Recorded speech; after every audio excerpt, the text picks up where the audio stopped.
This is a production of WKNO Memphis. Production funding for Behind the Headlines is made possible in part by the WKNO Production Fund, the WKNO Endowment Fund, and by viewers like you. Thank you. A look at speeches on the state of the city and the state of the state tonight on Behind the Headlines.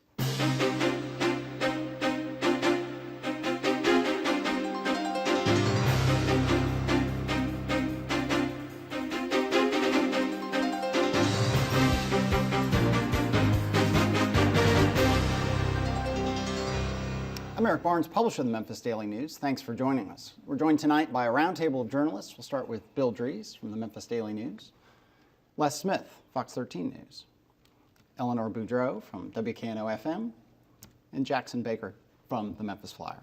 So we start with the state of the state. Let's start at the state level here, Bill. And Haslam laid out an agenda, laid out his goals for this year. We'll get into some of the legislative reaction a little bit with Jackson, but let's start with your take and some of the high points from his speech. This is Governor Bill Haslam's third State of the State address, moving into his third year in office here. And the two big ticket capital items, construction items, buildings, if you will, were here in Memphis. A significant state share for a new community health center at the University of Memphis that is going to be the anchor of the South Campus on Park Avenue. Also a $45 million or so renovation of 4 buildings on the University of Tennessee Health Science Center campus. That will be research labs and as well as some administrative offices there. Haslam, I thought in these remarks, laid out kind of his philosophy of how he's going to approach the state's relationship with the federal government, probably better than he has to date during his tenure. And he put it right at the top of the speech when he talked about something that Democratic and Republican governors for several decades have been talking and complaining about: unfunded mandates. The federal government is famous for creating a program and then withdrawing the funds years later, which leaves state governments on the hook. Our philosophy is that if the federal government decides to quit funding a program, then unless there's an exceptional reason, we will not continue to fund that program with state dollars. So that's kind of where he's been moving, I think, actually before he took office in terms of his campaign for governor. And your thoughts on that? Jackson, let's start with you. Well, on that particular issue, Medicaid expansion, he made that statement indicating that the federal government does pull the rug out from people, and that's what the critics in Tennessee are saying about that proposal. But the governor's under great pressure from hospital administrators who want that expansion badly. And he probably favors that, but he's got to deal with his legislative leadership. If they tell him the way is clear, the votes are there, then he'll go with it. And the technical, make sure I get this right, on the Medicaid expansion, which is a national proposal, it's part of the Obamacare proposal. It was changed in the Supreme Court ruling last summer. But it's basically, if the state will expand the Medicare rolls, any state, Tennessee included, to cover a greater number of people, the federal government will pay for 100% of that for 3 years, 90% of that for the 3 years after. But there's two problems. There's suspicion, as as Governor Haslam said, that they'll pull the rug out from under. And then there's anything that's Obamacare. Republicans tend to be, particularly at the state level, completely opposed, even if it might be a good thing. I agree with Haslam on this one, because we still don't know the full ramifications of this Affordable Health Care Act. This is going to cost a lot of money. A lot of people, a lot of states, it's going to cost money. And to be very skeptical of it, or at least to be cautious, I think it's a good move on Haslam's part. Let's get some more reaction, but first let's hear the governor talked about Medicaid. Let's hear that soundbite and come back. Primary example is Medicaid. In this budget, TennCare costs will be $350 million more this year than last year. That increase takes into account the higher cost of medical care, more people who qualify for Medicaid in tough economic times, and primarily the impact of the Affordable Care Act.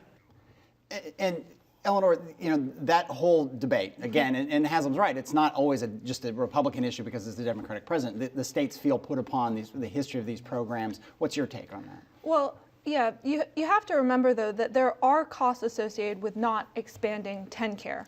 And the University of Memphis has done studies about this. They estimate that the state spends billions of dollars covering people who show up in the emergency room without health insurance. So it's very expensive to have a lot of people in the state without health insurance. Yeah. And that's not exactly a line item in the state budget because, you know, hospitals take care. It's a complicated, it's a bit, it But gets it's a line messy. item in the budgets of hospitals like the Yes. Med and Baptist. These people are going to come in, they're going to get thousands, hundreds of thousands of dollars worth of care, and they don't And have insurance. We're and it's not talking gonna about be paid for. billions of dollars in Yeah. this state alone. Yeah. So, you know, I get that, I get the suspicions and things, but like you said, the pressure from hospital administrators, there's also, you know, a financial component Right. to that. Well, and that goes back to the bed tax a couple of years ago, where the hospitals went to the state and said, look, basically charge us a bed tax because then they get a federal match. And, you know, the legislature passed that, even though they didn't want to call it a tax increase bill, but they passed it because it did provide money to particularly community hospitals like the Med and other cities for all this kind of people who don't have insurance who need and get medical care. We should also point out that in the State of the State address, there was some speculation that Haslam might make the decision on the Medicaid expansion. He did not, and he indicated that it's not as simple as saying, okay, there's overwhelming sentiment with the Republican supermajorities to oppose anything that has anything to do with Obamacare, but Haslam went out of his way to say the Medicaid expansion, the TennCare expansion, is not as simple as that. I'm going to hazard a prediction that that eventually he will go for the Medicaid expansion, the TennCare expansion, because this is the second go around for him. He had the same dilemma with whether to create a state exchange for the Affordable Care Act. And he was under a lot of pressure from the legislature, the Republicans in the legislature, not to do it. He was under pressure from insurance companies to do it.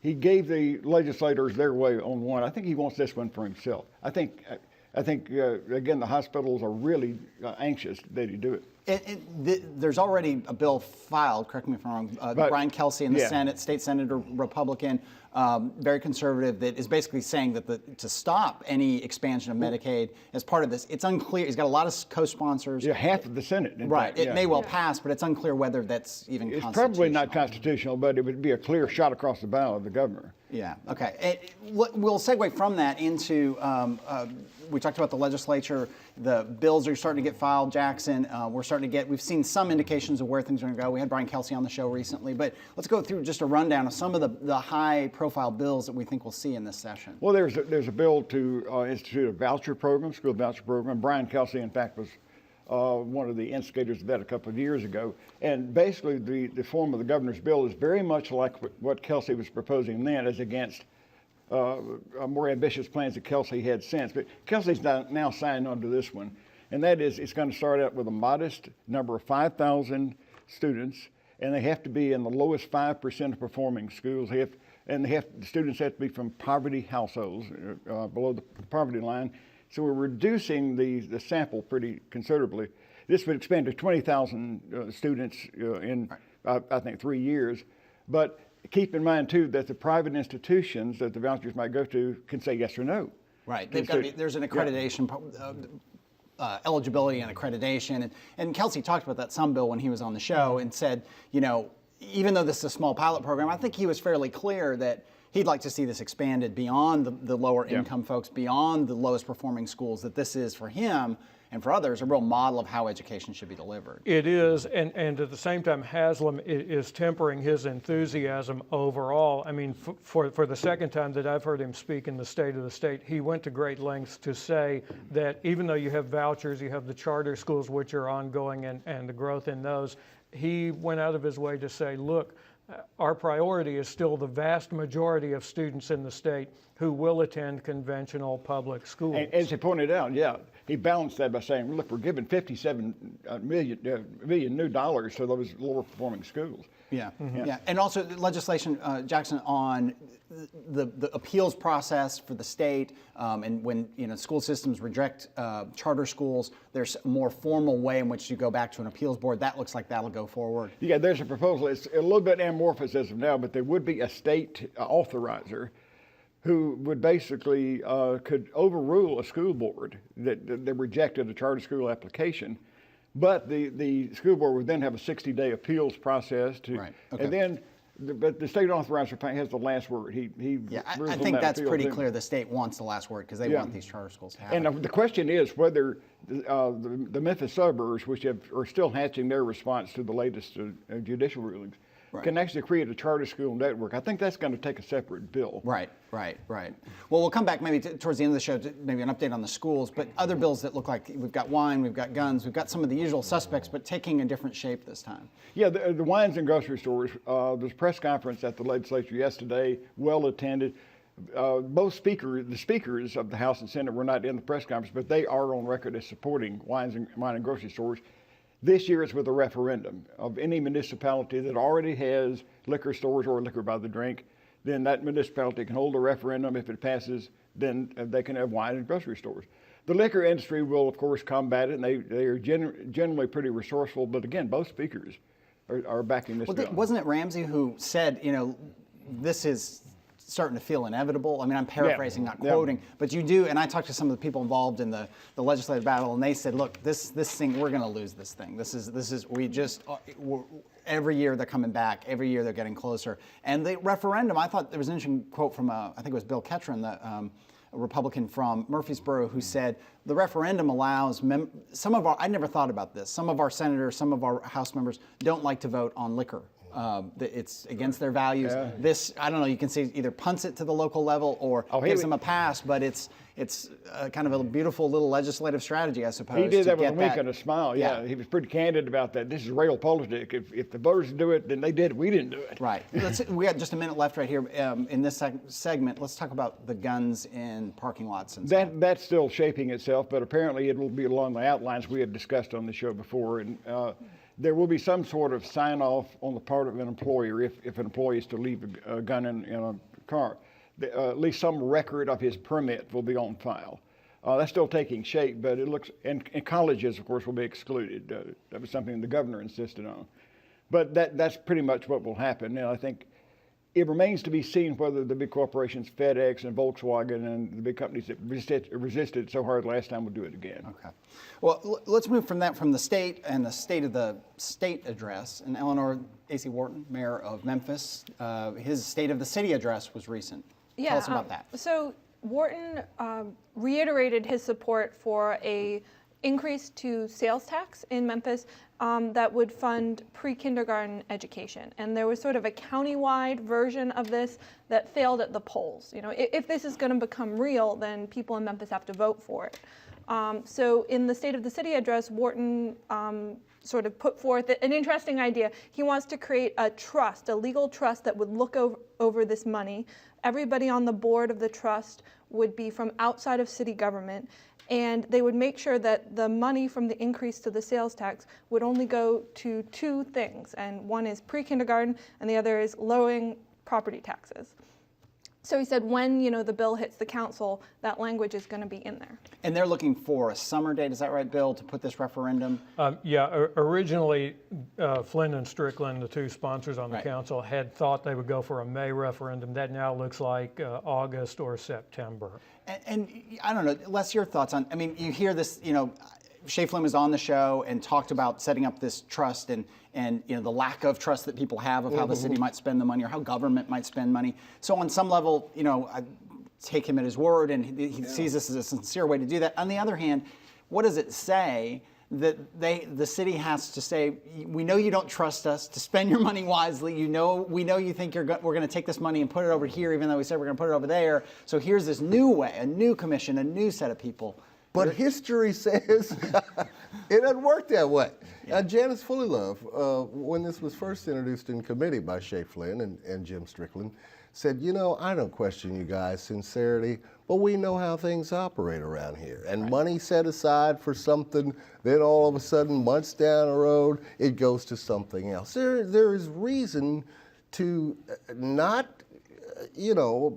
question the messengers and their sincerity, but in actuality, how is it really going to work? Well, the distrust was what sank the previous countywide sales tax hike, because there was really there was this general idea that we'll use it for pre-K, but there was no definitive statement that it would go there because the school board had several chances to go on the record and say we will use it for that. This proposal goes around the school board because you can have pre-K without going through the school system. You can have it through Head Start. Right. You could set up your own system. Right, which is also confusing, only confuses to me the matter more of the city getting out of the education business, but getting back into the pre-K business. But that's kind of a separate issue. On that whole issue of trust, it's a small thing that happened this week, but you and I were talking about before the show. The city saved a couple $1 million, and this is the kind of thing that drives people nuts. The city saved a couple $1 million on a program bill. Which one was it? I forgot already. It was to have David Lenore, the county trustee, collect property taxes for the city, $2.8 million. That won't have to be spent. So, and that's been something that the trustee's office has argued forever. We're already collecting taxes from Memphis property owners. Let us do it for you. It's more efficient, all that.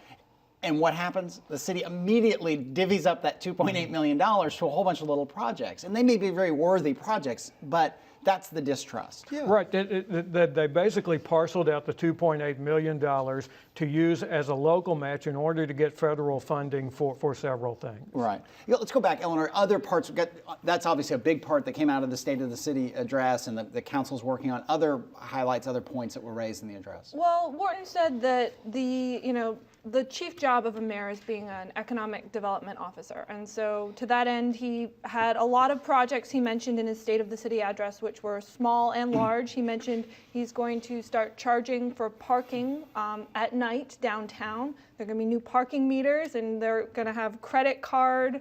You don't need change. You can use your credit card. And he said, we have this crazy system where when most people come downtown, we stop charging for parking.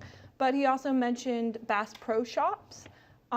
He said that they are going to move ahead and open a store in the now empty Pyramid. And he talked about the 20% of the city who live in poverty. And he talked about a blueprint for prosperity that will have it, or the way he talked about it, he sees it having an impact beyond just downtown. But he didn't give a lot of details about that. I think the sad state of affairs and a very difficult situation for Mayor Wharton is this continuing gun problem. His biggest ovation, a standing ovation, came when he made reference to cleaning up neighborhoods so people wouldn't have to listen to gunfire in their neighborhoods and all of that. Within hours after that, he unveils a program at City Hall. He has kids in the background, and his program's targeting certain areas to try to get guns out of the hands of youth. In between that time and that time, a kid was shot. It just goes to show you the tough situation we have here, in that you can talk about getting guns off the street. You can talk about, we're going to go after those people that sell the guns, and that's the best way to do it. But in the meantime, people are dying, and they continue to be shot. And where people want to say, how can you stop it? How can you do something to stop it? Well, and it mirrors, it's a local version of the debate that's obviously going on at the federal level after Newtown and all of that sort of thing. All right, well, let's move on to one other. We go actually back to the State of the State, Les. One proposal that kind of raised some eyebrows and caused some consternation was, I suppose for some people caused celebration, was the idea that the 900 workers in downtown Memphis who would move out of the building they're in. The state owns an office building there, owns and operates. The commission said to the governor that it'd be more efficient to move those people out into a privately held building and the state to get out of the tenant business. Yeah, back when you were a baby, or was he a baby back in the 60s? Just call it me. Yeah. They built these monumental things at City Plaza. Of course, the Donnelly Hill building was the state office building. They built the Shelby County building, City Hall, and the federal building. It was all part of the City Plaza thing. Well, that was 1960. So as you can see now, right next door, they're doing a $20 million refurbishment on the county building, now the Vasco Smith building, but it's a state building, the Donnelly Hill building, that Haslam says is decrepit. It needs to be moved out. He's made the promise time and again that the 900 people who live who work there are not going to be taken from downtown. They're going to either relocate them or whatever. Again, this is a proposal. It is not a decision. It has to pass the legislature. And by the time it would get through, it'd be mid-2014, somewhere in there, before they'd actually have to do anything and get people moved. But there are options here, and a number of them, including what seems to be the no-brainer, which would be to put them in the One Commerce Square building where Pinnacle is abandoning. But you know, that's the simple answer, and nothing ever is simple when you deal with these things. And we'll talk a little bit more about Pinnacle in a minute, leaving the downtown, leaving Memphis, actually. But Jackson, you were going to. I just had the thought that, you know, over the course of the years, Les, Bill, you and I have been in the federal building many, many times, the county building many, many times, City Hall many, many times. How many times have we been in the state building? It sits there kind of by itself, and it's going out of business. It seems to be in the natural order of things somehow. Yeah. It was interesting. I mean, I walked through the building, just through the lobby, and I was with a developer, a downtown developer, just coincidentally, and you know, his take was it's a great building, and made really an interesting point about, you know, to move out of there, you really, there's unseen costs. There's the state doesn't pay taxes, property taxes on that building, but if they move into a private building, they're going to have to cover private, you know, property taxes. The state, if it needs to retrofit that building, can borrow money cheaper than the private sector can. So there's an interesting debate to be had. It'll also be curious. I mean, it's a recommendation. Is it really going to be a priority in the grand scheme of things for the governor to do this? Interestingly, Mayor Wharton has a facilities use study underway on City Hall, and part of that study will look at the city possibly locating some of its agencies in the state office building. Right. Well, look, we mentioned, let's move on to the end of the show, hit on a couple things that happened this week or recently, sidebar, and you mentioned one, Les, which was Pinnacle Airlines, which was something, essentially now a subsidiary of Delta Airlines, flies the regional jets, moved downtown to One Commerce Square, the former NBC Bank building, with much fanfare, a lot of courting and incentives laid out to them by the city, and then the company hit a rough patch, went into bankruptcy, is coming out, and is moving all its operations up to Minneapolis. Your take on that, Bill? They're the anchor tenant, 11 floors, more than 500 employees there. Expected, but still a blow that city leaders and civic leaders had been bracing for. The spin that's being put on this is that Pinnacle allowed One Commerce to be redeveloped. That led to the switch to local ownership for the building, which makes more tenants possible. So we'll see if that's possible. My thought is that they've already been looking for replacements for Pinnacle. Pinnacle has had 4 CEOs since they made the decision to move from their headquarters near the airport to One Commerce Square. It can't help to some people feel like one more kick from Delta, though. Yeah, it is. I mean, Delta is making us a smaller spot on the global stage. It's like they've got a strategy to do that, it almost appears. But I mean, this has so many ramifications in terms of our image, and especially in Nashville, too. Remember, a couple of weeks ago, Ron Ramsey came down here, he toured Bass Pro or whatever, Electrolux or something. He declared, oh, this is great. But there's a lot of state money that went into helping with that Pinnacle situation too, and that's money just gone right now. Well, and another place where you talk about incentives, and we've had Joe Sino, the really vocal critic of pilots and state and city incentives, also to Smith & Nephew, which moved into a building out in East Memphis some years ago with a little bit of a pilot program. They just cut 100 jobs in the division that's based out of Memphis. How many? It's some 60, Bill, here. Yeah. I mean, big, high-paying jobs. So that's two tough blows. And yet on the other hand, and this is all about the mixed economic bag, kind of very quietly, without a lot of fanfare and governors and lieutenant governors coming to town, there's a distribution facility down in South Memphis that's adding 500 jobs and investing $23 million. So I don't know how you get the good news and you get the bad news. Different motivations between the good news and the bad news. Smith & Nephew and the whole medical device industry have been restructuring. They've been hit hard by the medical device tax that is part of Obamacare as well. New Breed Logistics, what can you say about logistics here? I mean, logistics is what we do here. Yeah. Also, the device companies have been hit by a lot of lawsuits. So we mentioned the schools. I think you did, Jackson. Where that's going. The negotiations are quiet right now. I mean, does anyone want to venture? I know the school board, now that Craner Cash has moved, they put Dorsey Hobson into the city superintendent seat on an interim basis, Bill. They're starting to make decisions. Do we know anything about negotiations? Where are we on the schools? They're having some difficulty in the negotiations, but no one at this point has breached the silence in terms of exactly what they've hit a snag over. Is it a snag over the formal wording of how you have a charter school district? What is it? So far, no one's been willing to take the extra step and say exactly what the holdup is, which is the point at which the talks could self-destruct. Let me get to Jackson in a second, but there is a story in the Commercial Appeal Clay Bailey did on, people in the suburbs starting to get nervous that change is starting to hit those schools as the merger happens and the ways in which, vice principals are assigned and so on. It's a good story in the CA on that. And that, whether or not it's a big deal or not, I think remains to be seen. But this uncertainty and the quiet and not knowing what the future is, that's what gets people really scared. And then they see little changes, sometimes big changes happening in the day-to-day operation.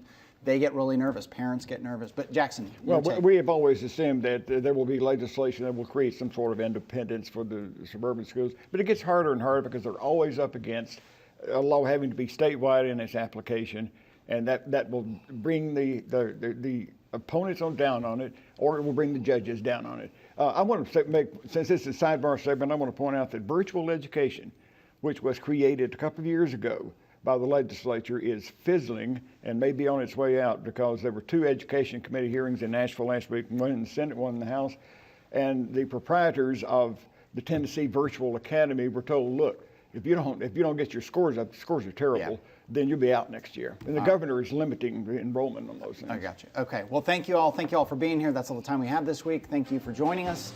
Join us again next week. Good night.